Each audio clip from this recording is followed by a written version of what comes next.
समर्थ CUT prep classes में मैं प्रार्थना आपका स्वागत करती हूँ। जैसा कि आपको पता है कि समर्थ अभी आपके लिए संभव क्लासेस ला रहा है। संभव क्लासेस से मतलब हमारा यहाँ 45 दिन का हम कोर्स चला रहे हैं, अपना क्रैश कोर्स चला रहे हैं, जिसके माध्यम से अभी जो आपको आपकी यूजी की 21 तारीख को जो एग्ज़ाम प्रस्तावित है, उस प्रस्ताव एग्ज़ाम के लिए एक मजबूती मिलेगी इन 45 दिनों के अंदर। तो समर्थ क्लासेस उस एग्ज़ाम को आपके लिए संभव बना रहा है इन 45 दिनों में। तो मैं प्रार्थना आपको पॉलिटिकल साइंस से रूबरू करवाऊंगी, पॉलिटिकल साइंस से परिचित करवाऊंगी।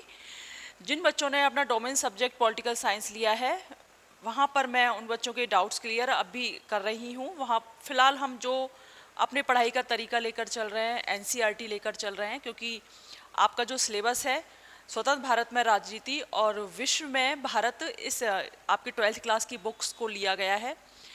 इसमें आपके चैप्टर हैं, टोटल 19 चैप्टर हैं, और इन 19 चैप्टर में हम आज चैप्टर आ रहे हैं स्वतंत्र भारत राजनीति बुक्स हम पहले लेकर चले हैं, जिसमें 7th चैप्टर चल रहा है, जन आंदोलन का उदय। तो ठीक है, इसी क्रम में हम अपना आज का चैप्टर लेके चलते हैं। फिर से मैं आपका एक बार स्वागत करती हूँ समर्थ सीयूटी प्रेप ऑनलाइन क्लासेस में। ठीक है, तो देखिए होता क्या है, हमने देखा भारत आज़ाद हो चुका था और पहले के चैप्टरों में हमने पढ़ा है कि पहले 3 बार में आपकी कांग्रेस का एक दल का प्रभुत्व रहता है, लोकतंत्र की स्थापना हो जाती है भारत में। अब होता क्या है कि 3 दशक बाद जनता को बेचैनी होने लगती है। भारत के जो लोग होते हैं, भारत के निवासी होते हैं, उनको एक बेचैनी होने लगती है कि लोकतंत्र स्थापित तो हो गया है, लेकिन इस लोकतंत्र में हमारी मांगों की पूर्ति नहीं हो पा रही है। तो ऐसे में वह अपनी बेचैनी की अभिव्यक्ति करते हैं। आप देखते हैं चुनावों में किस तरह कांग्रेस को वो भारी बहुमत से जिताते हैं, फिर सेकंड टाइम में और भी ज़्यादा सीटें लेके आती है कांग्रेस। उसके बाद उसकी सीटें कम होती हैं, कभी विपक्षी दल को देती है, कभी कांग्रेस को जनता वोट देती है। तो मतदान के माध्यम से वह अपनी बेचैनी को व्यक्त करती है, अभिव्यक्त करती है जनता। तो क्या मतदान के माध्यम से ही सरकार ने जनता की जो बेचैनी थी, जो समस्याएं थी, वो मान ली थी? नहीं, ऐसा नहीं था। जनता ने क्या किया था, अपनी समस्याओं से अवगत कराने के लिए अपना समूह बनाया, स्वयंसेवी संगठन बनाए, और इनके माध्यम से जो उनकी समस्याएं थीं क्षेत्रीय स्तर पर, स्थानीय स्तर पर, जनता ने सत्ता का उधर ध्यान आकर्षित किया, राजनीतिक दलों का ध्यान आकर्षित किया, सत्ता का ध्यान आकर्षित किया।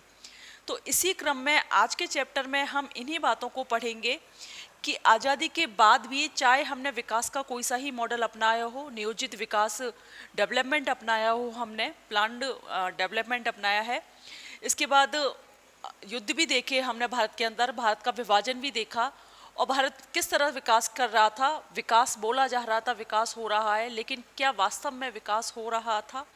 इस बात को हम वर्तमान से भी जोड़ के चलेंगे। ठीक है, तो हम आज के चैप्टर में, हमारा चैप्टर 7th है, और जन आंदोलन की प्रकृति देखते हैं। ये आखिर में जन आंदोलन होते क्या हैं, इसमें हम देखते हैं। ये देखिए, एक सबसे पहले हम जो बात करेंगे इस आंदोलन की, हम चिपको आंदोलन के बारे में बात करेंगे। ठीक है, चिपको आंदोलन क्या था? उत्तराखंड, वर्तमान उत्तराखंड मैं कहूँ, अभी उत्तराखंड है। इस आंदोलन की शुरुआत, चिपको आंदोलन के बारे में सबसे पहले हम यहाँ पर पढ़ेंगे। तो इस आंदोलन की शुरुआत उत्तराखंड उस वक्त यह यूपी था, उत्तर प्रदेश था। ठीक है, यूपी, क्योंकि आपको पता है उत्तराखंड यूपी में से 27वां राज्य बना है, 27वां राज्य है ये भारत का। और कब बना था ये? 9 नवंबर 2000, सन 2000 में अस्तित्व में आया था उत्तराखंड। अगर फिलहाल मैं वर्तमान की बात करूं उत्तराखंड को, तो उत्तराखंड का नाम अभी उत्तरांचल कर दिया है। ठीक है, तो ये जो आंदोलन शुरू हुआ था वो उत्तराखंड में शुरू हुआ था, लेकिन तब यह यूपी में था। हुआ 2-3 गांवों में इस आंदोलन की शुरुआत हुई थी। हुआ क्या था कि गांव के जो स्थानीय लोग थे, आदिवासी लोग थे वहाँ के, उन्होंने वन विभाग से परमिशन मांगी इस बात की कि हमें एक पेड़ होता है, उस पेड़ के, अंगू का पेड़ होता है, अंगू के पेड़ के काटने की अनुमति दी जाए हमें, जिससे हम अपनी खेती के लिए औजार बना सकें। गांव के स्थानीय लोग इस बात की मांग कर रहे थे वन विभाग से, लेकिन वन विभाग इस बात की अनुमति नहीं देता है। दूसरी तरफ वन विभाग क्या करता है, स्थानीय गांव वालों को इस बात की अनुमति ना देकर वह इसकी अनुमति देता है, एक विनिर्माता कंपनी होती है जो खिलौने बनाती है, कुछ इस तरह की सामग्री बनाती है, खेल की सामग्री बनाती है, उसे इस पेड़ों को काटने की, उस स्थान को पेड़ों को काटने की अनुमति दे देता है। व्यावसायिक इस्तेमाल के लिए वन विभाग इसकी अनुमति दे देता है। ऐसे में स्थानीय लोगों को आक्रोश पनपता है कि ये हमें अनुमति ना देकर उन वन विभाग को अनुमति दे रहे हैं। तो जब कटाई के लिए व्यावसायिक कंपनी आती है, वन विभाग कटाई के लिए भेजता है, तो वहाँ के लोग क्या करते हैं, पेड़ों को काटने के लिए मना करते हैं, आप पेड़ों को नहीं काट सकते। फिर भी वन विभाग के अधिकारी नहीं मानते हैं और पेड़ों को काटने के लिए तैयार होते हैं। तो ऐसे में क्या करते हैं, वहाँ की महिलाएं पेड़ों को गले लगा लेती हैं, पेड़ों से चिपक जाती हैं। तो अब बताइए कोई भी व्यक्ति कैसे, जो भी अधिकारी आए थे, जो भी काटने वाले आए थे, वो कैसे काटे, क्योंकि पेड़ को काटने का मतलब है पहले इंसान को काटें। तो ये खबर जाती है सरकार तक। सरकार के सामने मुद्दा यह रखा जाता है कि स्थानीय लोगों की जल, जंगल और जमीन पर स्थानीय लोगों का ही अधिकार होना चाहिए। ये तीन चीजें हैं। देखिए, गांववासियों ने मांग की, ये गांववासी हैं और ये मांग कर रहे हैं कि हमारी यहाँ पर अगर आप पेड़ काटने की अनुमति देते हैं तो पारिस्थितिकी और आर्थिक शोषण के कई बड़े सवाल उठते हैं कि एक तो आपने हमें अनुमति नहीं दी पेड़ काटने की, दूसरे पारिस्थितिकी पर भी, इस पर एनवायरनमेंट पर भी बहुत बुरा असर पड़ेगा। तीसरे गांव वाले इस बात की भी मांग करते हैं कि हमारी जंगल की कटाई को ठेका बाहर के व्यक्ति को क्यों दिया जा रहा है, जबकि स्थानीय लोगों के देखिए जल, जंगल और जमीन जैसे प्राकृतिक संसाधनों पर नियंत्रण होना चाहिए स्थानीय लोगों का, ठीक है। और स्थानीय लोग इस बात की डिमांड करते हैं कि सरकार लघु उद्योगों को विकास का कार्य, अपने औद्योगिक जो विकास चलाना चाह रही है, विकास के कार्यक्रम सरकार चलाना चाह रही है, यहीं से स्थानीय लोगों को ही कम कीमत में औजार उपलब्ध कराए और लघु उद्योगों की स्थापना करे। इस तरीके से वहाँ के स्थानीय लोग इसका विरोध करते हैं। सरकार को हार माननी पड़ती है और 15 साल के लिए इस आंदोलन को बंद कर देती है कि ठीक है, 15 साल के लिए अंगू के पेड़ों पर कोई कटाई नहीं होगी। जब तक 15 साल के अंदर जो अंगू के पेड़ हैं वो और वन आच्छादित हो जाएंगे उस क्षेत्र में, उसके बाद देखते हैं क्या होता है, किसी कंपनी को हम देते हैं या नहीं देते हैं कटाई की अनुमति।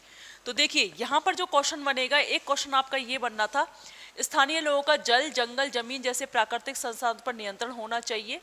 स्थानीय लोग इस बात को बोलते हैं कि लघु उद्योगों में कम कीमत की सामग्री उपलब्ध कराई जाए, क्षेत्र के पारिस्थितिकी संतुलन को नुकसान पहुंचाए बगैर यहाँ विकास को सुनिश्चित किया जाए। ये कुछ डिमांड रखी थी, मांग रखी थी उन स्थानीय लोगों ने। और आंदोलन के भूमिहीन वन कर्मचारियों का आर्थिक मुद्दा भी उठाया गया था। न्यूनतम मजदूरी की गारंटी की मांग की गई थी इस आंदोलन के जरिए। तो क्वेश्चन आपका ये आ जाएगा कि जो चिपको आंदोलन है वह किस क्षेत्र में चला। वह चला था उत्तराखंड में। वर्तमान में उत्तराखंड, उत्तरांचल कह लीजिए चाहे आप। आपसे ये भी पूछ लिया जाएगा कि उत्तराखंड कब अस्तित्व में आया। भारत का 27वां राज्य था, 9 नवंबर 2000 को अस्तित्व में आया था। ये यूपी का हिस्सा है, यूपी में से बना था। उस वक्त यह हिमाचल में, यूपी में चला था, ये हिमाचल में चला था ये आंदोलन, ठीक है। तो इस तरह ये इस पैरे में से आपके क्वेश्चन आएंगे। तो दूसरी एक आएगी कि चिपको आंदोलन में जो महिलाएं होती हैं, महिलाओं ने सक्रिय रूप से भागीदारी की। इस आंदोलन के साथ में एक चीज और ये भी जुड़ी थी कि जो वन विभाग के ठेकेदार थे जो कटाई करते थे, वहां पर क्या होता था कि जो स्थानीय कटाईगार थे, जो कटाई कर, उनको शराब देते थे, शराब परोसी जाती थी उनको। ठेकेदार अपना मुनाफा कमाने के लिए कि उनको शराब के नशे में धुत कर करिए आप अनाधुन जितनी कटाई करनी है। शराब से क्या होता था कि महिलाएं घरेलू हिंसा की शिकार होती थी, आर्थिक तंगी आ गई थी। तो इस आंदोलन के साथ में ही महिलाएं जुड़ी और महिलाओं ने शराब का मुद्दा भी इस आंदोलन के माध्यम से उठाया, शराबबंदी का भी, ठीक है। तो ये भी आपके इसमें क्वेश्चन आ जाएगा पॉइंटों में। इस तरह से कॉन्सेप्चुअल क्वेश्चन बनेगा बच्चों आपका ये। तो ये भी पॉइंटों में आ जाएगा क्वेश्चन, ठीक है। एक आएगा कि 15 सालों के लिए हिमालय क्षेत्र में पेड़ों की कटाई पर रोक लगा दी सरकार ने, ठीक है। तो कितने साल के लिए हिमालय क्षेत्र में पेड़ों की कटाई पर रोक लगाई? वो 15 साल के लिए लगाई थी। तो इस तरह यह आंदोलन देश के अन्य आंदोलनों का प्रतीक भी बन गया था। तो ये हमने फर्स्ट आंदोलन कर पढ़ लिया था, इसमें से क्वेश्चन मैंने बता दिए यहाँ से बनेंगे। पहले पेज पे मैं और देख लेती हूँ इसका कोई क्वेश्चन बन रहा है क्या। उत्तराखंड में 2-3 गांवों से शुरुआत हुई थी, ये हमने यहाँ से देख लिया है, ठीक है। ये इसकी पृष्ठभूमि तैयार हो गई थी। यह घटना 1973 की है, क्वेश्चन मार्क लगा लेना है यहाँ। 1973 की यह घटना है और उत्तराखंड की यह घटना। एक क्वेश्चन आपका यहाँ से बनेगा। चलिए ठीक है, इस पैरे में से आपके बच्चों इतने ही क्वेश्चन बनते हैं। अब नेक्स्ट आंदोलन देख लेते हैं। हम जन आंदोलनों को पढ़ रहे हैं। मैंने अभी बताया था कि आज़ादी मिल चुकी थी, फिर भी जनता में बेचैनी थी, आक्रोश था, जनता अपनी समस्याओं को लेकर आंदोलन कर रही थी। किन किन मुद्दों को लेकर आंदोलन हो रहा था आपने फर्स्ट आंदोलन पढ़ लिया है। चिपको आंदोलन, पर्यावरण को लेकर, रोजगार को लेकर, वहाँ की जनता की जल जंगल जमीन की जैसे मुद्दों को लेकर फर्स्ट आंदोलन हुआ। सरकार तक अपनी बात पहुंचाई, सरकार ने अपनी बात मानी भी, सरकार ने उनकी बात मानी और 15 साल के लिए कटाई बंद कर दी। 1973 की घटना है। 1973 में प्रधानमंत्री कौन थी? इंदिरा गांधी थी, ठीक है। चलिए अब नेक्स्ट हम जो ये देखते हैं आंदोलन देखते हैं अपना। नेक्स्ट आंदोलन है दल आधारित आंदोलन। अब ये दल आधारित आंदोलन क्या है? जन आंदोलन, देखिए यहाँ पर आपका एक कॉन्सेप्ट क्लियर कर रहे हैं इसके माध्यम से। इस बुक में जो आपका ये पहरा है आंदोलनों के माध्यम से आपका कॉन्सेप्ट, एक विचार आपका क्लियर कर रहे हैं यहाँ पर कि होता क्या है। आंदोलन या तो राजनीतिक होते हैं या सामाजिक होते हैं या फिर दोनों ही होते हैं आंदोलन। लेकिन कभी ऐसा भी देखा गया है कि सामाजिक आंदोलन राजनीतिक आंदोलन में बदल गया है और राजनीतिक आंदोलन सामाजिक आंदोलन में बदल गया है।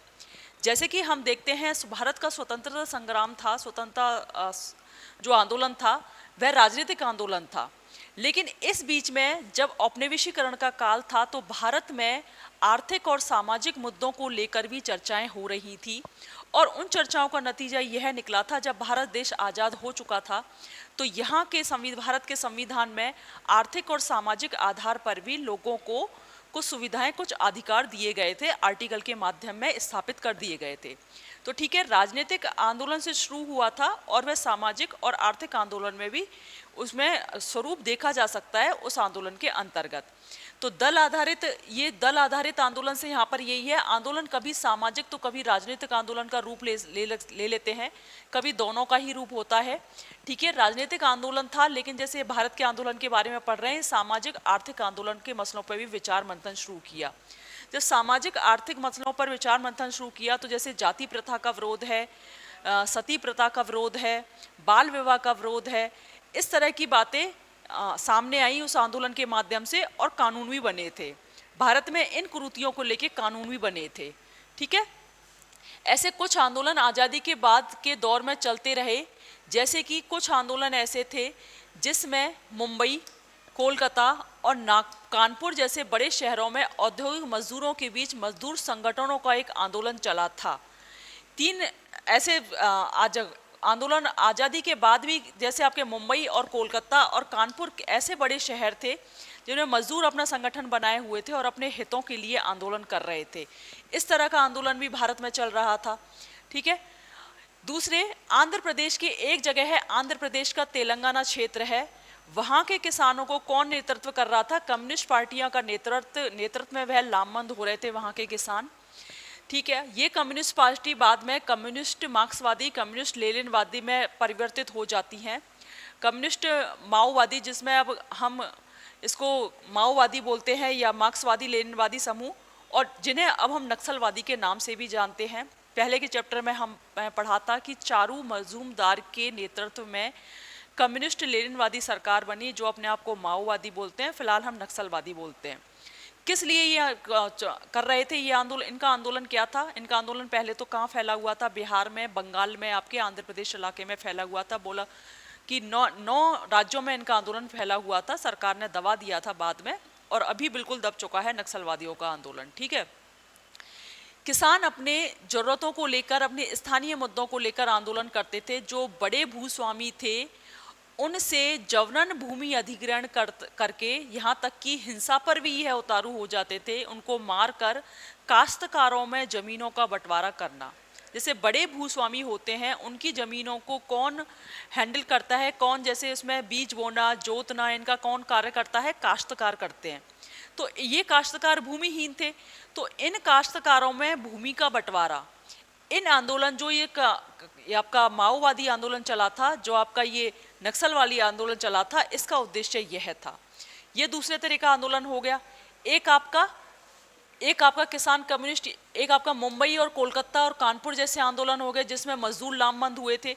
तो देखिए आपने कौन कौन से आंदोलन पढ़ लिए। आपने भारत के स्वतंत्रता संग्राम के साथ सामाजिक आंदोलन पढ़ लिया, पारिस्थितिक आंदोलन आपने उत्तराखंड में देख लिया, यहाँ आपने देख लिया कि मजदूरों का भी किस तरह आंदोलन लामबंद हुए हैं और किसान अपने किस तरह लामबंद हुए हैं। तो इस तरह आज़ादी के बाद भारत में ऐसा नहीं था। लोकतंत्र स्थापित होने के बाद, नियोजित विकास अपनाने के बाद भी भारत में शांतिपूर्ण तरीके से व्यवस्था चल रही थी। अपनी राजनीतिक उठापटक एक अलग जगह थी जो हमने पहले के चैप्टरों में पढ़ा, लेकिन स्थानीय स्तर पर भारत में उस वक्त स्थिति यह चल रही थी। ठीक है, चलिए यहाँ पर हमने ये देख लिया। तो क्वेश्चन आपके बनेंगे कि नक्सलवादी से क्या तात्पर्य है, तो मार्क्सवादी लेनिनवादी है। आंध्र प्रदेश, पश्चिम बंगाल और बिहार के कुछ भागों में किसान खेतीहार मजदूरों को मार्क्सवादी लेनिनवादी कम्युनिस्ट पार्टी के कार्यकर्ताओं ने नेतृत्व किया। यहाँ से क्वेश्चन बनेगा आपका। ठीक है, चलिए नेक्स्ट देखते हैं। अब राजनीतिक दलों वाले आंदोलन पढ़ लिया है हमने। अब हम देखते हैं कुछ आंदोलन राजनीतिक दलों से स्वतंत्र रहे थे। ये आंदोलन कौन से थे, इसमें हम देखते हैं ये आंदोलनों के अंतर्गत क्या था कि 70 और 80 के दशक में क्या हुआ था। 70-80 के दशक में समाज के कई तबकों में राजनीतिक दलों के आचार व्यवहार से मोह भंग हो गया था। क्यों हुआ था ऐसा? आंदोलन चल रहे थे अपने स्तर पर, लेकिन सब जो स्थानीय जनता थी उनका राजनीतिक दलों से सत्ता से मोह भंग हो गया था। इसलिए क्योंकि हम देखते हैं कि 1977 में आपातकाल के बाद जनता पार्टी की सरकार बनती है। वह जनता पार्टी की सरकार अस्थिर होती है, उसकी कुछ निश्चित एक दिशा में निर्देशित नीतियां नहीं होती हैं और नतीजा यह निकलता है कि 18 महीने में जनता पार्टी की सरकार गिर जाती है। उसके बाद चौधरी चरण सिंह की सरकार बनती है, वो 4 महीने में गिर जाती है। तो देश ने इस कंडीशन इस परिस्थिति इस पीरियड में यह देखा कि अस्थिर सरकार बना तो जो जनता की तरफ ध्यान था वह सरकार का बहुत कम जा रहा था। तो ऐसे में जो स्थानीय जनता होती है, जो लोकतंत्र में जनता है, उसका दलों से विश्वास उठ चुका था। ठीक है, मोह भंग हो चुका था। तो गैर कांग्रेसवाद का प्रयोग भी खास नहीं चल पाया। ये इसमें जो मैंने अभी बताया यही बात निकल के आ रही है। अच्छा, आज़ादी के बाद नियोजित विकास मतलब प्लान डेवलपमेंट का मॉडल अपनाया गया था। इस मॉडल को अपनाने के पीछे 2 लक्ष्य रखे गए थे, क्वेश्चन मार्क लगा लेना। एक तो आर्थिक समृद्धि और एक आय का समतापूर्ण बंटवारा। तो क्या वास्तव में आय का समतापूर्ण बंटवारा हुआ था? क्या आर्थिक समृद्धि हुई थी? तो पहले के अगर 20-30 सालों में देखा जाए, जब यह डेवलपमेंट नियोजित विकास अपनाया गया तब आर्थिक समृद्धि हुई थी 20-30 सालों में। उसके बाद देखते हैं हम कि भारत को युद्ध का सामना करना पड़ा। खाद्यान्न की मानसून ने धोखा दिया, मानसून टाइम पर नहीं आया, खाद्यान्नों की कीमतों में बढ़ी। अमेरिका ने कुछ प्रतिबंध लगाए। तो इससे क्या होता है अपने कि जो आय की असमानता होती है वह और बढ़ जाती है और आय की असमानता बढ़ने के कारण आर्थिक समृद्धि भी नहीं हो पाती है। तो दोनों ही लक्ष्य सरकार अपने पूरे नहीं कर पाती है। ऐसी स्थिति में जनता का सरकार की तरफ से मोह भंग हो जाता है, सरकार पे विश्वास उठ जाता है सरकार से, और वो क्या करते हैं कि अपना एक खुद का ग्रुप बनाते हैं अपने हितों के लिए। हमारे हित क्या हैं, अपनी समस्याओं को सरकार को बताने के लिए, और स्वयंसेवी संगठन बनते हैं। ऐसे में स्वयंसेवी संगठन इन स्थानीय लोगों को जागरूक करने के लिए, उनकी क्या क्या तुम्हारे अधिकार हैं इनकी इसके लिए जागरूकता लाते हैं। इसके तरह से सरकार तक उनकी बात पहुँचे। तो ये इस पैरे में ये से शुरुआती 20 सालों में अर्थव्यवस्था में कुछ क्षेत्रों में उल्लेखनीय समृद्धि हुई, लेकिन बाद में नहीं मिली। शहरी औद्योगिक क्षेत्र एवं ग्रामीण क्षेत्र में ज़्यादा जटिल के बीच एक पार्टी ना जा सकने वाली फाक पैदा हो गई। मतलब असमानता इतनी बढ़ गई थी, नियोजित विकास अपनाने के बावजूद भी असमानता इतनी बढ़ गई थी। जो शहर का विकास था और गांव में जो बिल्कुल भी ना के बराबर विकास हो रहा था, वह खाई बहुत ज़्यादा बढ़ गई थी और यह असंभव प्रतीत हो रहा था कि इस खाई को कैसे पाटा जाए। ठीक है, राजनीतिक धरातल पर सक्रिय समूह के विश्वास ने लोकतंत्र को और चुनावी राजनीति से विश्वास उठ गया था। इसमें वही बातें हैं सारा। देखिए, जो ये वाला चैप्टर है स्टूडेंट आपका, ये कॉन्सेप्चुअल है। ये कुछ फैक्ट हैं वहाँ पर मैं अंडरलाइन कर दूंगी। आपको चैप्टर बार बार पढ़ना पड़ेगा, कॉन्सेप्ट से आपके क्वेश्चन आएंगे, तो उसके लिए ज़रूरी होता है कि आपको चैप्टर बार बार पढ़ना होगा। ठीक है, जहाँ कॉन्सेप्ट आ रहे हैं वहाँ पर मैं क्वेश्चन मार्क लगा रही हूँ, बाकी के लैंग्वेज पढ़ने में अपना टाइम जाएगा और पेपर अपना पास आ रहा है, तो ऐसे में लैंग्वेज आपको खुद से पढ़नी होगी। मैं सिर्फ आपके कॉन्सेप्ट क्लियर कर रही हूँ यहाँ पर। अच्छा, एक यहाँ पर शब्द आया है, स्वतंत्र राजनीतिक संगठन कहा जाता है। स्वतंत्र राजनीतिक संगठन देखो किसे कहते हैं, यहाँ से क्वेश्चन आ जाएगा कि स्वतंत्र राजनीतिक संगठन से क्या तात्पर्य है। तो ऐसे स्वयंसेवी संगठन जो अपने को दलगत राजनीति से दूर रखते हैं तथा स्थानीय क्षेत्रीय स्तर पर ये संगठन ना तो चुनाव लड़ते हैं और ना राजनीतिक दल को अपना समर्थन देते हैं, इनको स्वतंत्र राजनीतिक संगठन कहा जाता है। लेकिन इनका राजनीति में इतना दबाव होता है राजनीतिक पर कि यह अपने बात मनवा लेते हैं, इसलिए इनको स्वतंत्र राजनीतिक संगठन कहते हैं। क्या विशेषता है इनकी? ना तो ये क्षेत्रीय स्तर पर चुनाव संगठन बनाते हैं, ना ये चुनाव लड़ते हैं और ना किसी दल को अपना समर्थन देते हैं। ऐसे स्वयंसेवी संगठनों को स्वतंत्र राजनीतिक संगठन कहा जाता है। ठीक है, इस पैरे में आपका यहाँ पर क्वेश्चन बनता है। नेक्स्ट इसमें देख लेते हैं, जन आंदोलनों में अक्सर अपने सरोकारों को जाहिर करने के लिए पोस्टरों का इंतजाम किया जाता है। ये इस तरह की बातें हैं, इसमें कोई खास नहीं है। चलिए नेक्स्ट पेज देखते हैं। अब आपके आंदोलन हो गए। पहले आंदोलन की प्रकृति बता दी है मैंने, कौन कौन से आंदोलन थे। पहले एनवायरनमेंट को लेके आंदोलन हुआ है आपका। दूसरा आपका आंदोलन हुआ था कुछ नागपुर और इधर बम्बई और इधर आपके मद्रास कुछ बने थे, मजदूरों को संगठन लेकर बने थे। और कैसे राजनीति आंदोलन सामाजिक आंदोलन में परिवर्तन हुआ ये भी हमने देखा। अब हम एक देखते हैं कि ये दलित पैंथर क्या है। देखिए, दलित पैंथर भी एक तरह का आंदोलन चला था और ये संगठन था एक। हुआ क्या था कि महाराष्ट्र के, वैसे पूरे देश के दलितों की स्थिति बहुत खराब थी। प्राचीन काल से भारत में जाति आधारित व्यवस्था चली आ रही है, सामाजिक व्यवस्था है वह जाति आधारित है। ऐसे में कुछ लोगों को जाति के नाम पर उपेक्षित कर दिया गया, जिनको दलित कहा गया, कि उनको छूना भी अपराध माना जाता, छूना भी ऐसा माना जाता कि कितना बड़ा पाप कर दिया है। तो कई बहुत सालों से उनका जो उत्पीड़न होता रहा और वह हाशिए पर चले गए। मतलब बिल्कुल मुख्य धारा से जो लोग, समाज में जो लोग होते हैं उनसे बिल्कुल अलग थलग वह लोग, उनकी अलग बस्ती होती थी, बिल्कुल अलग थलग पड़े होते थे। छोटी छोटी वह जो ऊंची जातियां होती थी इन पर बहुत अत्याचार करती थी। ऐसे में आज़ादी मिल जाती है।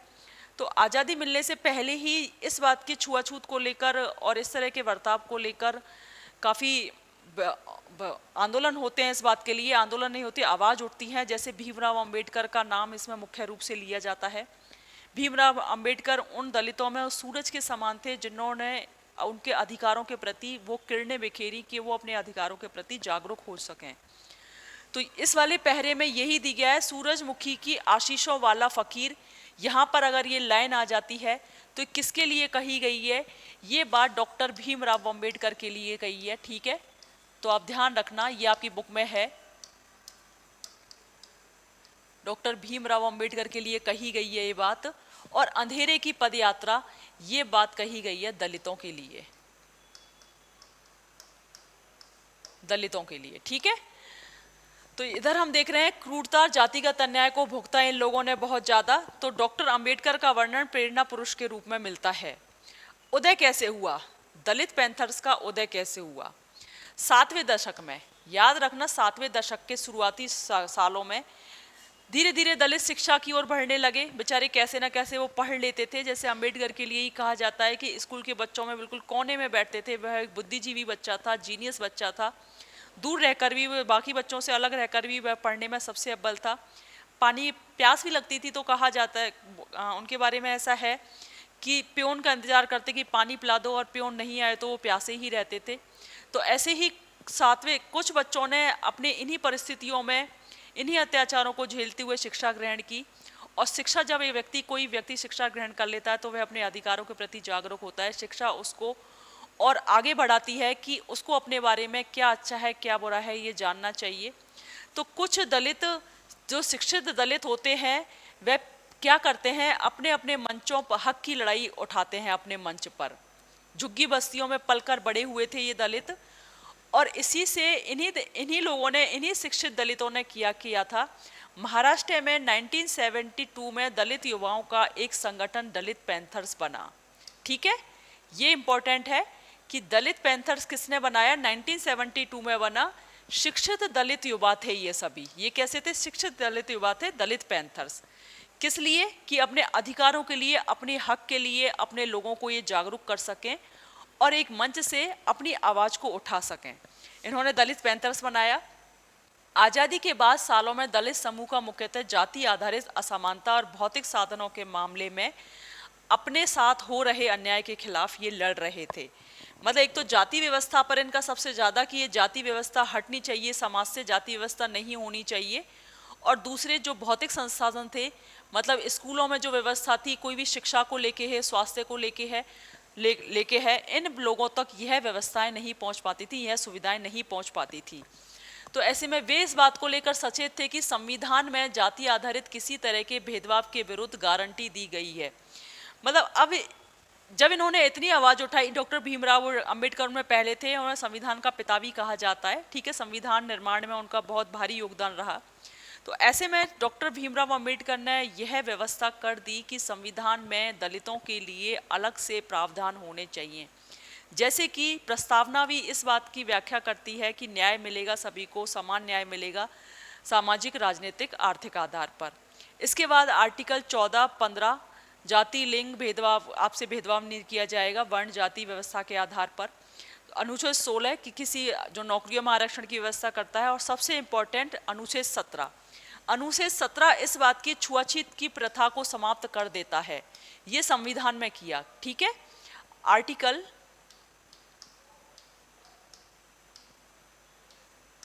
17 छुआछूत की व्यवस्था का अंत कर दिया। 60 और 70 के दशक में कानून बनाए।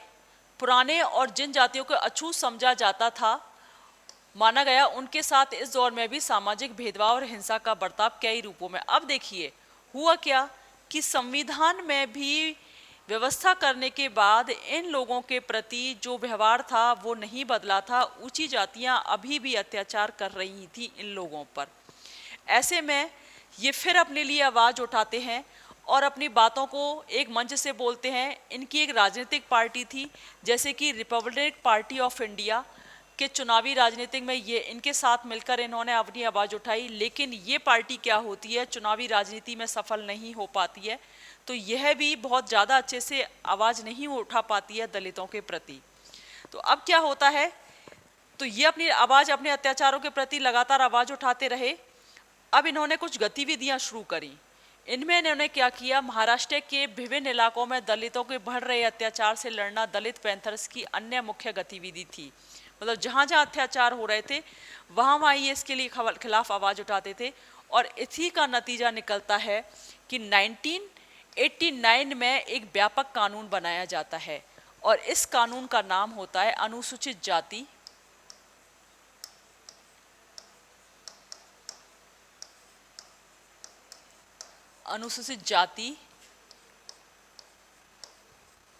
एवं जनजाति अत्याचार निवारण अधिनियम।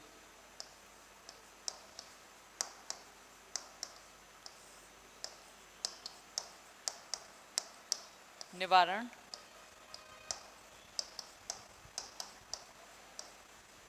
अधिनियम 1989 ये कानून बनकर आता है।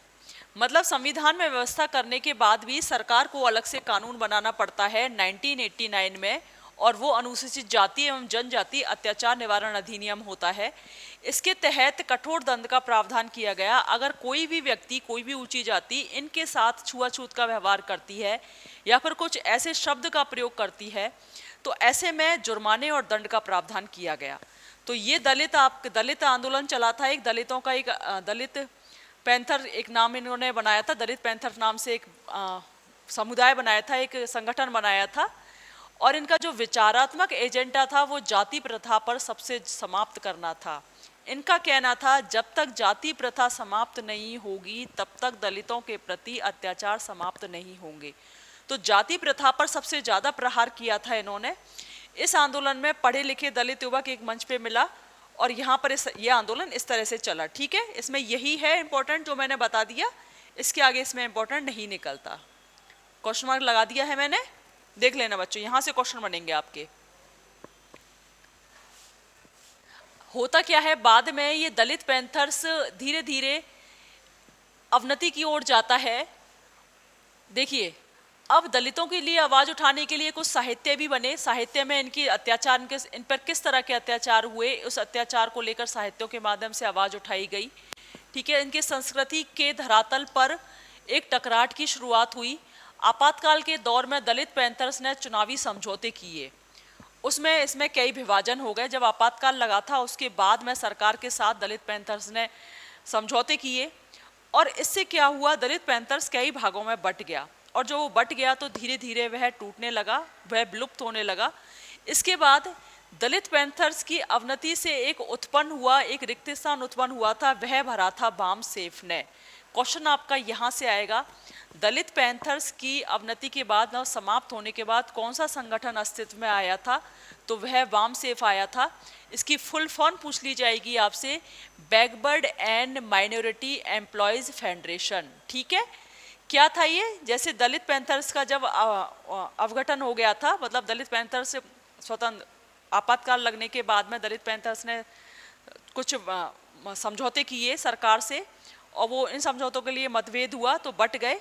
इसके बाद आपकी नया संगठन आ जाता है backward and minority employed federation BAMCEF. यहाँ से क्वेश्चन बनेगा। चलिए, ये आपका हो गया, एक इस तरीके का आंदोलन चल रहा था, ये कंप्लीट हो गया अपना।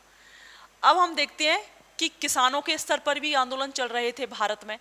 पर्यावरण स्तर पर देख लिए, किसानों के स्तर पर देख, दलितों के स्तर पर देख लिए, अब किसानों के स्तर पर क्या चल रहा था। किसानों में भी असंतोष था। किसान क्यों असंतोष थे, देखिए कि 70 के दशक में भारतीय समाज में कई असंतोष पैदा हुए, जिसमें जिन तबकों के लिए विकास प्रक्रिया के कुछ लाभ हुए, राजनीतिक दलों के प्रति नाराजगी थी उनमें। ठीक है, कृषक संघर्ष होता है। होता क्या है कि इसका उदय कैसे हुआ देखते हैं। 1988 में, याद रखना, जनवरी में 1988 में उत्तर प्रदेश के मेरठ शहर में कम से कम 20,000 किसान एकत्रित होते हैं।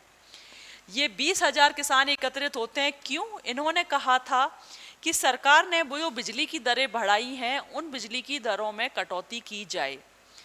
ये बहुत अनुशासित ढंग से क्या कहते हैं, समाहर्ता के समीप, समाहर्ता के ऑफिस के सामने बैठ जाते हैं। जिला समाहर्ता, जिला कलेक्टर, मतलब 20,000 लोग धरना देकर बैठ जाते हैं, धरना देते हैं और बहुत ही अनुशासित ढंग से ये किसान बैठते हैं। ऐसे में इनकी बात मान ली जाती है और जो बढ़ी हुई कीमतें थी बिजली की, उन्हें वापस ले लिया जाता है। तो एक सफल आंदोलन माना जाता है किसानों का ये। अब इन किसानों को 3 हफ्ते तक बैठे रहे थे। क्वेश्चन आपका यहाँ पर भी आ जाएगा कि ये 20,000 किसान एकत्रित हुए थे, क्वेश्चन यहाँ से भी बन जाएगा। क्यों एकत्रित हुए थे, क्वेश्चन यहाँ से बनेगा। बिजली की दर में बढ़ोतरी हो गई थी, इसको कम करने के लिए बने थे। ठीक है, 3 हफ्ते तक धरने पर, जिन दिनों ये धरने पर बैठे थे तो आसपास के गांवों ने इनकी राशन पानी की व्यवस्था मिलती रही थी और ये काश्तकारों की शक्ति का एक बड़ा प्रदर्शन था। यहाँ से कोई क्वेश्चन मिलेगा। अच्छा, ये किसान कौन थे? भारतीय किसान यूनियन BKU के सदस्य थे ये किसान। ठीक है, भारतीय किसान यूनियन। अब ये भारतीय किसान यूनियन कौन थे? ये 80 के दशक में किसान आंदोलन के ये वो किसान थे, हरियाणा के किसान थे और इसमें पश्चिमी उत्तर प्रदेश के किसान थे। मतलब हरियाणा के और पश्चिमी उत्तर प्रदेश के किसान बैठते हैं मेरठ शहर में, 20,000 की संख्या में एकत्रित होते हैं, धरना देते हैं, अनुशासन में रहकर देते हैं, बिजली की दरों को कम करवाते हैं। तो ये सभी क्वेश्चन यहाँ से बनेंगे आपके इस पैरे में से। ठीक है, चलिए, हमने देखा था कि क्यों ऐसा हुआ। तीसरे, जब हमने 3rd चैप्टर पढ़ा था तो हरित क्रांति को लेकर बात हो रही थी कि देश में खाद्यान्नों की आपूर्ति को पूरा करने के लिए हमें जो अपनी उपज है, उपज बढ़ानी होगी। उसके लिए हमें फसलों पर रासायनिक छिड़काव करने होंगे, जिसको नाम दिया था हरित क्रांति। ठीक है, अब सवाल उठाता कि इस हरित क्रांति को कैसे बढ़ावा दिया जाए। क्या सभी किसानों में एक अच्छे बीज का वितरण किया जाए या फिर जो किसान पहले से संपन्न है उनमें किया जाए। तो ऐसे में जहाँ पानी की व्यवस्था नहीं है, जहाँ पहले से ही अकाल और सूखा है, तो वहाँ अच्छी खाद, अच्छे बीज और कीटनाशकों का वितरण करने से कोई मतलब नहीं निकल रहा था। तो विशेषज्ञ इस बात पर चिंतन करते हैं कि ये किसको वितरित किए जाएं। तो सामने आती है राय, सामने ये एक सुझाव निकल कर आता है कि हरियाणा, पंजाब और उत्तर प्रदेश की ज़मीन काफ़ी उपजाऊ है, वहाँ के किसान पहले से ही बहुत अच्छा उत्पादन कर रहे हैं, तो क्यों ना हरित क्रांति इन्हीं के माध्यम से लाई जाए और अच्छे बीजों का वितरण और रसायनों का वितरण इन्हीं के माध्यम से, खाद का वितरण इन्हीं के जरिए किया जाए, इनको किया जाए। तो हरित क्रांति के टाइम में ये वितरण कर दिया जाता है, तो इसका नतीजा ये निकलता है कि जो एक 3 इलाके होते हैं आपका, हरियाणा, पंजाब और पश्चिमी उत्तर प्रदेश, यहाँ के किसान बहुत संपन्न हो जाते हैं उस वक्त, ठीक है, जब ये हरित क्रांति लाई गई थी। तो अब ये किसान जब संपन्न हो जाते हैं, तो सरकार हरित क्रांति मतलब खाद्यान्न की आपूर्ति देश में पूरी होने लग जाती है। तो 80 के उत्तरार्ध में क्या होता है, भारतीय अर्थव्यवस्था में उदारीकरण का प्रयास किया जाता है।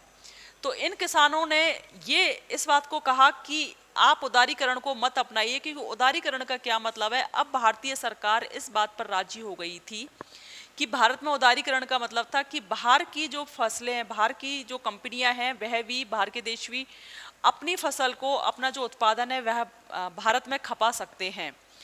दूसरे, यहाँ की फसलों को सरकार कहीं और बेच सकती है, दूसरे देशों में बेच सकती है। तो यहाँ के किसान ऐसे में विरोध करते हैं इस बात का, ठीक है, कि उदारीकरण को आप नहीं अपनाएंगे। और इधर क्या है, पंजाब और पश्चिमी उत्तर प्रदेश के किसान जो होते हैं वो नकदी फसल उगा रहे थे। नकदी फसल जैसे गेहूं और गन्ना उसमें मुख्य थे। गेहूं और गन्ना, ये गेहूं और गन्ना की जो फसलें थी, ये नकदी फसलें हैं कि इनको बेचकर किसानों को बहुत अच्छी अर्निंग होती थी। तो किसानों ने इसके लिए भी भारत सरकार को कहा कि आप इनकी कीमतें बढ़ाइए, आप इन्हें एक उचित कीमत पर लीजिए और उदारीकरण की नीति को मत अपनाइए। इस तरह की बातें किसान कह रहे थे, ठीक है। एक इन्होंने कहा था कि अंतर्राज्यीय आवाजाही पर लगी रोक पाबंदियों को हटा दीजिए। मतलब आपने पढ़ा था जॉनिंग, एक पढ़ा था जॉनिंग, एक शब्द आया था। इसमें यह था, जब बिहार में हमने देखा था कि सूखे की बहुत ज़्यादा समस्या हो गई थी और अकाल पड़ा था, तो 9 राज्यों में तो आधे से भी कम फसल हुई थी और 5 राज्य तो बिल्कुल ऐसे थे जिसमें 1/3 फसल भी नहीं हो पाई थी। तो बिहार में बहुत उच्च दामों पे वहाँ के लोग अन्न खरीद रहे थे। इधर पंजाब, उत्तर प्रदेश और यहाँ पर अन्न की कीमतें इतनी नहीं थी, क्योंकि उस वक्त सरकार ने जो व्यवस्था कर रखी थी वह यह कर रखी थी कि एक राज्य दूसरे राज्य में अपनी फसल को नहीं बेच सकता है। ऐसे में ये किसान एक डिमांड यह भी रखते हैं कि जॉनिंग पद्धति को समाप्त कर दिया जाए, इस व्यवस्था को, जोन बना दिए थे, इसको समाप्त कर दिया जाए। एक इन्होंने ये भी बात रखी थी कि गारंटी शुदा बिजली आपूर्ति की जाए, कि इतनी बिजली, इतनी यूनिट आपको दी जाएंगी। किसानों का कर्ज माफ किया जाए और किसानों के लिए पेंशन का प्रावधान करने की मांग की थी। तो ये किसान आंदोलन की कुछ मांगे थी और इस तरह ये किसान आंदोलन उठा था। तो ये हमने भारत के अंदर एक किसान आंदोलन भी देखा, इस तरह का एक जन आंदोलन, एक किसान आंदोलन था, ठीक है। चलिए, ये मांगों को लेकर क्वेश्चन आएंगे स्टूडेंट आपके कि किसानों ने क्या क्या मांग रखी थी। नेक्स्ट देखते हैं अब।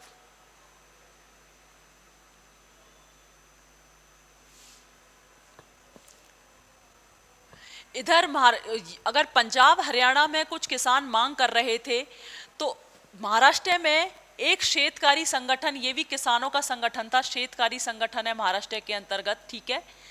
किसानों के आंदोलन को इन्होंने क्या कहा कि देखिए, इन्होंने एक आंदोलन चलाया कि इंडिया की ताकतों का भारत का संग्राम, इंडिया की ताकतों से भारत का संग्राम। और इंडिया की ताकतें क्या थी, यानी शहरी औद्योगिक क्षेत्र का ग्रामीण कृषि क्षेत्र से संग्राम नाम दिया। कि इन किसानों का, जो महाराष्ट्र के शेतकारी संगठन थे, उनका कहना था कि शहरों में तो इतना डेवलपमेंट हो रहा है औद्योगिक विकास के रूप में, ये बड़ी बड़ी बिल्डिंगें खड़ी हो रही हैं, ये उद्योग लगाया जा रहा है, वो उद्योग लगाया जा रहा है, गाँव को नष्ट कर कर गाँव के जंगल, जमीन और जल को सरकार हमसे छीनकर शहर बसा रही है। तो उन्होंने, शेतकारी संगठन होता है, उन्होंने एक संग्राम करार दिया और वो था आपका इंडिया और भारत का संग्राम। इंडिया से यहाँ मतलब उन्होंने शहरी औद्योगिक क्षेत्र से लगाया था और भारत से मतलब उन्होंने यहाँ ग्रामीण आर्थिक कृषि से लगाया था। क्वेश्चन आपका यहाँ से भी बन जाएगा बच्चों, ठीक है। महाराष्ट्र के शेतकारी संगठन ने किया था ये। चलिए नेक्स्ट देखते हैं हम कि वैसे भी जब नियोजित विकास अपनाया था, कृषि उद्योग बनाम, ये इस तरह के विरोध तो चल ही रहा था, विवाद हो ही रहा था देश में पहले से कि सबसे पहले जो नियोजित विकास का मॉडल हमने अपनाया था कि कृषि पर आधारित होना चाहिए था या फिर उद्योगों पर आधारित होना चाहिए था। पहली पंचवर्षीय योजना हमें पता है कि कृषि पर आधारित थी वह, दूसरी में उद्योगों पर जोर दिया था, तीसरी में दोनों पर जोर दिया था। तो इस बात की बहस पहले से देश में चली रही थी। अब देखते हैं यहाँ पर विशेषताएं। विशेषताओं में आपका कुछ खास नहीं है कि देखिए यहाँ पर इसमें से आपके कोई खास क्वेश्चन नहीं बनेंगे। सरकार पर अपनी मांगों को मनवाने के लिए, दबाव डालने के लिए बीकेयू भारतीय किसान संगठन क्या करता था, रैली धरना प्रदर्शन करता था। इसमें कोई कुछ खास नहीं है आपका। किसी औपचारिक संगठन के बावजूद ही बीकेयू लंबे समय तक टिका रहा। एक जाति पंचायत, इसको क्वेश्चन मार्क करना। देखिए बीकेयू एक अपने आप में सिर्फ 3 राज्यों का एक किसानों का समूह था, लेकिन ये कम से कम 20 साल 25 साल तक टिका रहा बिना किसी राजनीतिक पार्टी के सहारे, किसी राजनीतिक दल के सहारे ये टिका रहा। क्यों? क्योंकि बीकेयू ने अपने आप को जाति में, एक जाति आधारित समुदाय में परिवर्तित कर दिया था। मतलब एक क्षेत्र के विशेष समुदाय के जाति के लोग थे इसमें, जो इनका एक जाल फैला हुआ था जाति के आधार पर। तो इनकी जो फंडिंग हो रही थी वो भी उच्च जाति, मतलब उस जाति में जो लोग थे वो काफ़ी संपन्न थे, फसलें तो पहले ही नकदी फसलें उगाते थे, पैसे वाले तो थे ही। तो वंश के आधार पर और जाति के आधार पर ये लोग जुड़े हुए थे और अपने आंदोलन को इस तरह ये चलाते रहे, अपने हितों को मनवाते रहे सरकार से। ठीक है, इसमें कुछ खास नहीं है। यहाँ पर आता है एक 1990 के दशक के शुरुआती सालों में बीकेयू ने अपने सभी राजनीतिक दलों से दूर रखा, लेकिन संख्या बल के दम पर राजनीति में एक दबाव समूह की तरह सक्रिय रहा था। ये देखिए कितना, ये यहाँ पर क्वेश्चन मार्क लगा लेना कि कौन सा भारत का संगठन दबाव समूह का कार्य करता है। तो बीकेयू दबाव समूह की तरह कार्य किया। मतलब वह राजनीति में भाग तो नहीं लेते हैं दबाव समूह, लेकिन अपनी बातों को मनवाने के लिए यह सरकार पर दबाव डालते हैं और सरकार को माननी भी पड़ती है। ठीक है, चलिए नेक्स्ट देखते हैं।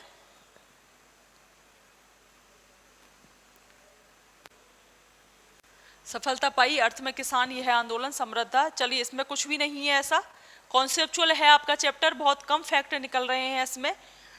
जहाँ जहाँ फैक्ट है वहाँ मैंने क्वेश्चन मार्क लगा दिया है। किसान आंदोलन हो गया। अब आपका एक आंदोलन और है, ये है मछली वाला आंदोलन। ये है आपका नेशनल फिश वर्कर्स फोरम। ये क्या है, क्वेश्चन आ जाएगा। पहले तो आपके फुल फॉर्म को लेके क्वेश्चन आ जाएगा, इसकी फुल फॉर्म पूछ ली जाएगी। तो नेशनल फिश वर्कर्स फोरम कब आया, अस्तित्व में आया, क्या है इसका। देखिए हुआ क्या था कि हम देखते हैं कि ये अपना भारत है जैसे, ठीक है, और यहाँ पर यहाँ समुद्र है, पश्चिमी और इधर पूर्वी तट पर समुद्र है अपने। तो यहाँ के जो स्थानीय लोग हैं वो क्या करते थे, मछली पकड़कर, मछली का आखेट कर कर अपना पालन पोषण करते थे। तो मछुआरे थे।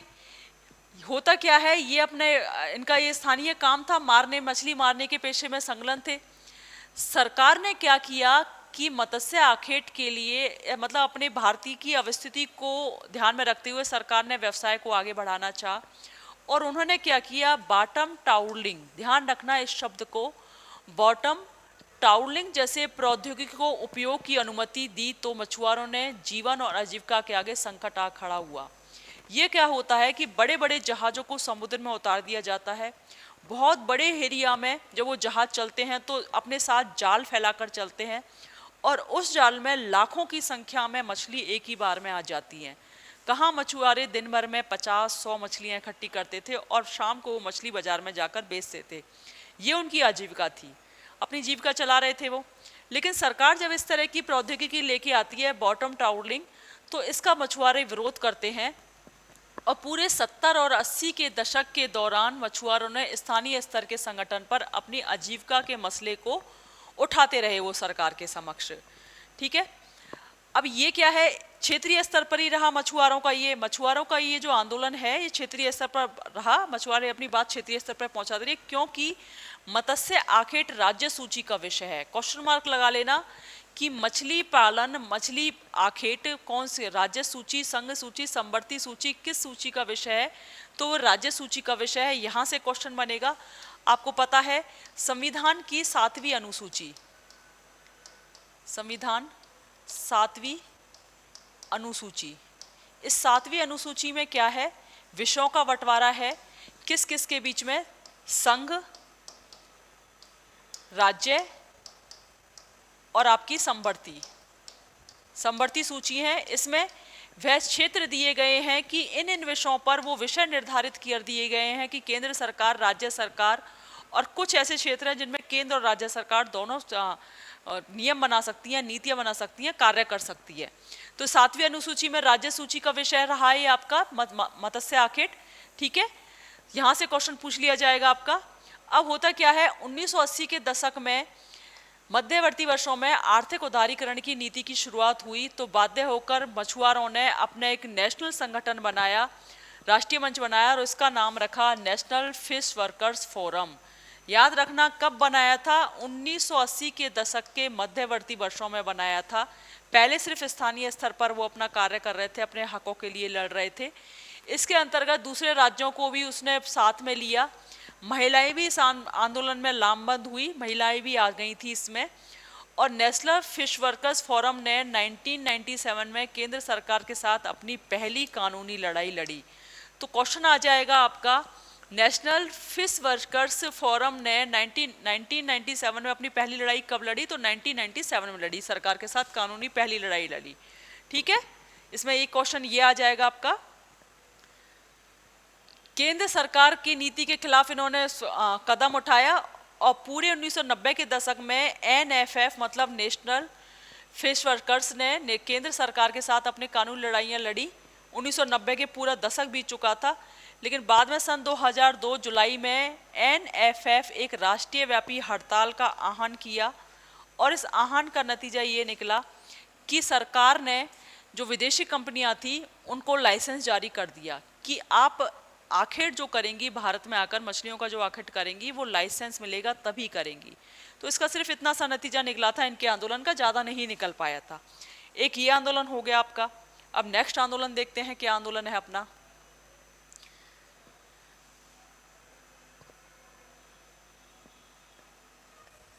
कितने सारे आंदोलन हो गए देखो बच्चों, मतलब भारत आज़ाद हो रहा था, इधर राजनीतिक भूचाल तो हम पढ़ ही रहे थे, लेकिन स्थानीय स्तर पर भी लोगों की कैसी कैसी समस्याओं का सामना करना पड़ रहा था। स्थानीय लोगों को, वो राजनीति में विश्वास नहीं करती थी, और इतने बड़े मंच तक अपनी बात वो पहुंचाई भी कैसे, तो अपने स्तर पर ही वो अपनी लड़ाइयाँ लड़ रहे थे।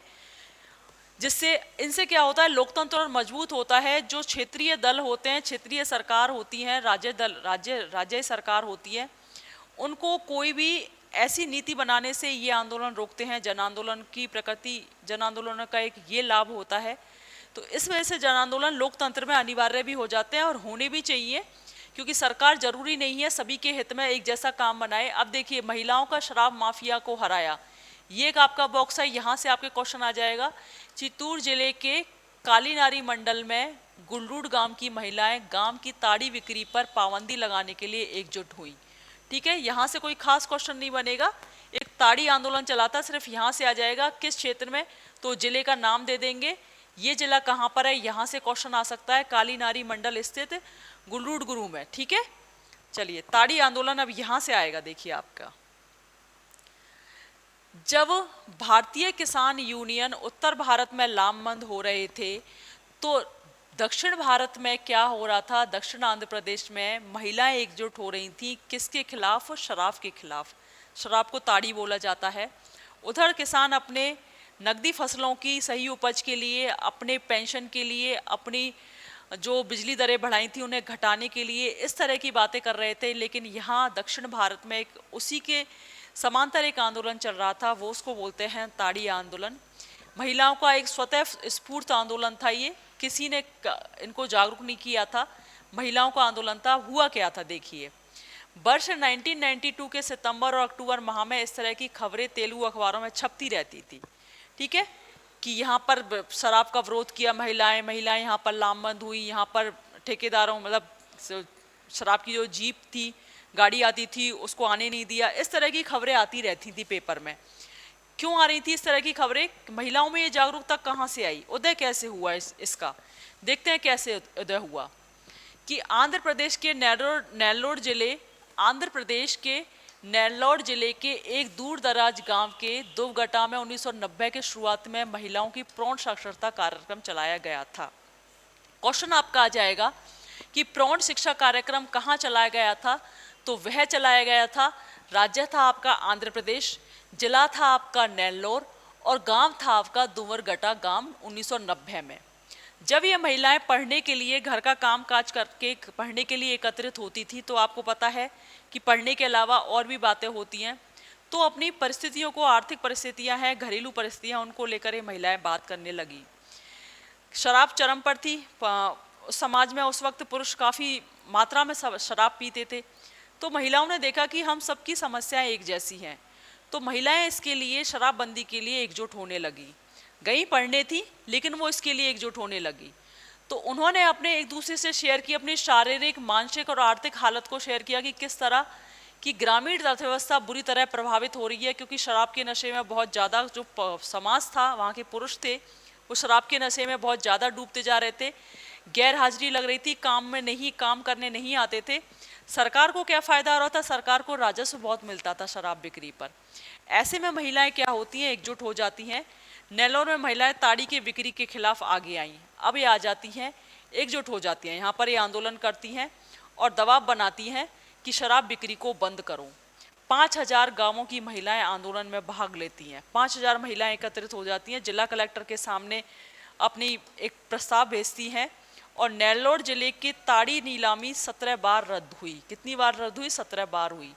महिलाओं के इस आंदोलन का फ़र्क ये पड़ा था कि नेल्लौर जिले में जो लाइसेंस दिया जा रहा था ठेकों के लिए, वो 17 बार रद्द किया गया था और आखिरकार उसको रद्द कर ही दिया था। अब देखिए, यहाँ से शुरुआत होकर पढ़ने के लिए गई थी, अपनी आप बीती एक दूसरे को सुनाई सभी महिलाओं ने, और सुनाते सुनाते फिर ये ताड़ी आंदोलन, इन्होंने शराब के खिलाफ मुद्दा उठाया और आंदोलन से कड़ियाँ कैसे बढ़ती चली गई, कैसे एक के बाद एक कड़ियाँ और भी जो बुराइयाँ थी समाज में, वो कैसे इसमें जुड़ती चली गई। ताड़ी विरोधी आंदोलन का नारा बहुत ही सिंपल था, ताड़ी की बिक्री बंद करो। लेकिन इस आंदोलन का एक नतीजा ये निकला था कि सामाजिक, आर्थिक और राजनीतिक मुद्दों पर महिलाओं के जीवन पर गहरा प्रभाव पड़ा। हुआ क्या कि सरकार को काफ़ी राजस्व की प्राप्ति होती थी, इसलिए इस पर प्रतिबंध नहीं लगाना चाहती थी। स्थानीय महिलाओं के समूह ने इस जटिल मुद्दे को अपने आंदोलन में उठाना शुरू किया और साथ में घरेलू मुद्दे भी उभर कर आए कि जैसे उनके साथ घरेलू हिंसा होती है। घरेलू हिंसा के साथ में एक बात निकल के ये भी आई, दहेज वाली बात भी निकल के आई कि किस तरह दहेज प्रथा चल रही है समाज में। यौन उत्पीड़न को लेकर, चाहे वो कार्यस्थल पर है, चाहे वो घर में है, तो इस तरह की बातें भी होने लगी। तो इस आंदोलन का एक नतीजा ये निकला कि महिलाएं एकजुट होकर धीरे धीरे इन बातों पे, समस्याओं पे पहली बार बात करने लगी और ये विश्वव्यापी, मतलब विश्व अपनी भारत में देशव्यापी हो गया ये आंदोलन। चर्चाएं इस तरह से होने लगी। नतीजा ये निकला कि 90 के 80 के दशक में क्या हुआ, महिलाओं को स्थानीय स्तर पर स्वशासन होता है, वहाँ पर आरक्षण की व्यवस्था की गई। इनके लिए कुछ सामाजिक अलग से कानून भी बनाए गए, जैसे कि कार्यस्थल पर यौन उत्पीड़न के संबंध में कानून बनाया गया। विशाखा गाइडलाइन को फॉलो करते हुए हम वो कानून देखते हैं। स्थानीय स्तर पर जो स्वशासन होता है, आरक्षण 1/3 सीटों पर महिलाओं के लिए आरक्षित की गई और अभी हालत ये है कि संसद में और विधानसभा के लिए भी महिलाएं आरक्षण के लिए मांग कर रही हैं कि महिलाओं की सीटों का प्रतिनिधित्व होना चाहिए वहाँ पर। तो इस तरह शराब से लेकर ये आंदोलन कई मुद्दों पर होता चला गया, जिससे औरतों में और जागरूकता आई, महिलाओं में जागरूकता आई, लिंग भेदभाव के मामले सामने आए और इसके प्रति औरत पहले से ज़्यादा सशक्तिकरण हुई। इस आंदोलन का ये फायदा निकला। ठीक है, चलिए 73वें यहाँ पर हमने देख लिया है। 73वें और 74वें संविधान संशोधन में, 73वें और 74वें संशोधन के अंतर्गत महिलाओं में स्थानीय राजनीतिक निकायों में आरक्षण दिया गया। यहाँ से क्वेश्चन आ जाएगा, किस संशोधन के माध्यम से? 73वें और 74वें संशोधन के माध्यम से स्थानीय निकायों में महिलाओं को 1/3 आरक्षण दिया गया है, 1 सीटें इनके लिए आरक्षित की गई हैं। नेक्स्ट आंदोलन है आपका नर्मदा बचाओ आंदोलन। ये क्या है देखिए, वे सभी सामाजिक आंदोलन जिनके बारे में हमने अभी चर्चा की है, देश की आज़ादी के बाद अपनाए गए आर्थिक विकास के मॉडल पर सवालिया निशान उठाते हैं। अगर देखिए ये आंदोलन हो रहे हैं, यहाँ पर ये कहा जा रहा है कि वास्तव में आर्थिक विकास हो रहा होता तो क्या आंदोलन होते? तो ये क्वेश्चन उठाते हैं कि क्या आर्थिक विकास हो रहा तो आंदोलन होते। तो ऐसे ही आर्थिक विकास के नाम पर एक और बात आती है कि चिपको आंदोलन के मॉडल पर निहित पर्यावरणीय विनाश के कारण थे, ठीक है। किसान आंदोलन उठा आपका, दलित समुदाय का आंदोलन उठा, सामाजिक आर्थिक परिस्थितियां जिसने उजागर की। ताड़ी आंदोलन ने आपके विकास के नकारात्मक पहलुओं की ओर इशारा किया। नर्मदा आंदोलन में क्या है, सरदार सरोवर परियोजना को लेकर बात होती है। पहले 8वें दशक के प्रारंभ में भारत के मध्य भाग में स्थित नर्मदा घाटी के विकास परियोजना के तहत मध्य प्रदेश, गुजरात, याद रखना 3 राज्य मध्य प्रदेश, गुजरात और महाराष्ट्र से गुजरने वाली नर्मदा नदी की सहायक नदियों पर कितने क्वेश्चन मार्क लगाना, 30 बड़े, 135 मझोले तथा 300 छोटे बांध बनाने का प्रस्ताव रखा गया। गुजरात के सरदार सरोवर और मध्य प्रदेश के नर्मदा सागर बांध के रूप में 2 सबसे बड़ी बहुउद्देशीय परियोजनाओं का निर्धारण किया गया। बात यहाँ से शुरू हुई थी कि अगर देश में विकास हो रहा होता तो क्या आंदोलन हो रहे होते। आंदोलन देख लिए, फिर से एक विकास का मुद्दा आता है और सरदार सरोवर बांध पर एक बहुउद्देशीय परियोजना चलाई जाती है। बहुउद्देशीय परियोजना से मतलब ये है कि एक बांध बनाया जाएगा, वह बांध सिंचाई के लिए भी पानी काम में लिया जाएगा, पीने के लिए भी लिया जाएगा और बिजली बनाने के लिए भी लिया जाएगा। 3 राज्य थे उसमें, महाराष्ट्र, आपका मध्य प्रदेश और गुजरात, 3 राज्यों को कवर कर रहे थे। 30 बड़े बांध थे, 135 मझोले और 300 छोटे बांध थे इसमें, ठीक है। ये आपके यहाँ से क्वेश्चन बनेगा, याद रखना। बहुउद्देशीय परियोजना थी, यहाँ पर क्वेश्चन मार्क लगा लेना आप।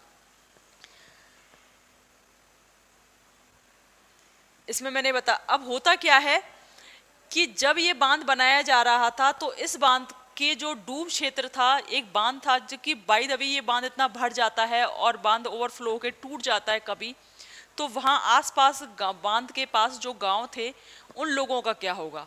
तो ऐसे लोगों की जो वो थे 245 गांव डूब क्षेत्र में आ रहे थे। यहाँ के लोगों ने मुद्दा उठाया कि अगर हम कहाँ जाएंगे, बांध आपने बना दिया, भविष्य में ऐसा होता है कि बांध ओवरफ्लो होता है, टूट जाता है, इससे पानी बाहर निकल के आता है इसका, तो डूब क्षेत्र में 245 गांव आ रहे हैं इसमें, तो हम लोगों का कहीं पुनर्स्थापन किया जाए। तो स्वयंसेवी संगठन आते हैं और स्वयंसेवी संगठन इस बात के लिए आवाज़ उठाते हैं कि पहले इन लोगों की पुनर्स्थापन की एक व्यवस्था की जाए, पुनर्स्थापना की, इसके बाद ही आप बांध बना सकते हैं, ठीक है। पुनर्वास की बात हो रही थी इसकी 245 गांव के डूब क्षेत्र में। अब कार्यपालिका के समक्ष एक मुद्दा जाता है और 1988 में मिली स्थानीय स्वयंसेवी संगठनों ने खुद को नर्मदा बचाओ आंदोलन के रूप में गठित कर लिया। स्वयंसेवी संगठन आए थे और नर्मदा बचाओ आंदोलन के रूप में गठित कर लिया इन्होंने। वाद विवाद बढ़ता रहा, सुप्रीम कोर्ट के समक्ष गया ये वाद विवाद, ये बात सुप्रीम कोर्ट के समक्ष जाता है और सुप्रीम कोर्ट भी इस बात को कहते हैं कि ठीक है, सरकार अपना यह कार्य, विकास का यह कार्य तभी कर पाएगी जब 245 गांव के जो डूब क्षेत्र हैं उनको पुनर्वास की योजना बनाएगी। तो इसी के तहत 2003 में जब मनमोहन सिंह प्रधानमंत्री थे तो पुनर्वास योजना लाई जाती है और उन 245 गांव के लोगों को पुनर्वास कराया जाता है। उसके बाद यहाँ पर विकास, जो सरदार सरोवर बांध बन रहा था, वह शुरुआत होती है, ठीक है। इस पैरे में यही था, इतना ही था, ज़्यादा नहीं था। नेक्स्ट देखते हैं, ये देखिए, सरकार द्वारा 2003 में स्वीकृत राष्ट्रीय पुनर्वास नीति को नर्मदा बचाओ जैसे सामाजिक आंदोलन की उपलब्धि के रूप में देखा जाता है, ठीक है। इसी आंदोलन का नतीजा था सरकार द्वारा 2003 में स्वीकृत राष्ट्रीय पुनर्वास नीति। नेक्स्ट देखते हैं, इसमें इतना ही फैक्ट निकल के आ रहे हैं आपके इस पैरे में बच्चों। नेक्स्ट देखते हैं अपना,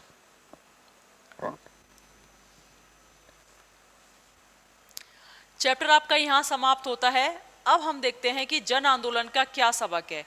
हमने देखा कि ये जन आंदोलन चले, ये किसी भी दल में समाहित नहीं थे, किसी भी दलीय राजनीति में दलों से दूर रहते थे, न इन्होंने कोई अपना एक दल बनाया था।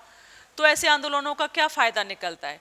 तो देखिए, लोकतंत्र में यह आवश्यक हो जाता है कि ये आंदोलन, देखिए लोकतंत्र जो राष्ट्रीय दल होते हैं या फिर क्षेत्रीय दल होते हैं वो नीति ऐसी नहीं बनाते कि राज्य के या फिर क्षेत्र के सभी लोगों का विकास हो, सभी का हित साथ दिया जाए।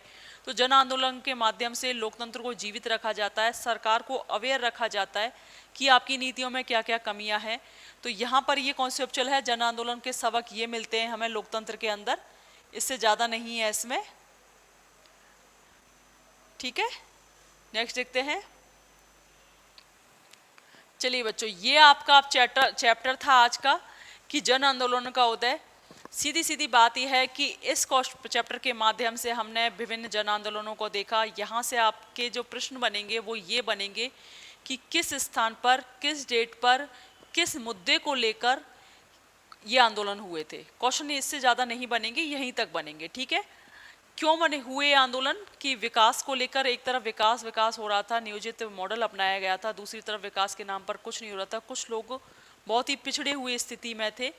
तो इस आक्रोश को, इस बेचैनी को पूरा करने के लिए वो एकत्रित हुए और उन्होंने एक आंदोलन का रूप लिया। आंदोलन इसलिए है कि सरकार वास्तव में सचेत हुई और सरकार ने फिर इनके लिए काम किया। आज की क्लास हम यही समाप्त करते हैं। कल की क्लास में हमारी नेक्स्ट चैप्टर को लेकर रहेगी क्षेत्रीय आकांक्षाएं। 21 तारीख से आपके एग्जाम शुरू हो जाएंगे। चीज़ों को हम बहुत जल्दी जल्दी ऐसे ही लेके चलेंगे। हो सकता है कि कल मैं आपको क्वेश्चन आंसर भी करवाऊं जो पहले के चैप्टर करवाए हैं। ठीक है, आज के लिए इतना ही। फिर से देख समर्थ CUT प्रेप में आप जुड़े रहिए हमसे और अपनी तैयारी को और मजबूत कीजिए। संभव नाम से 45 दिन का क्रैश कोर्स चल रहा है समर्थ पर। इस पर आप अपनी तैयारी को मजबूत करके आप किसी भी अच्छे कॉलेज में एडमिशन लीजिए। आज के लिए इतना ही। नमस्ते।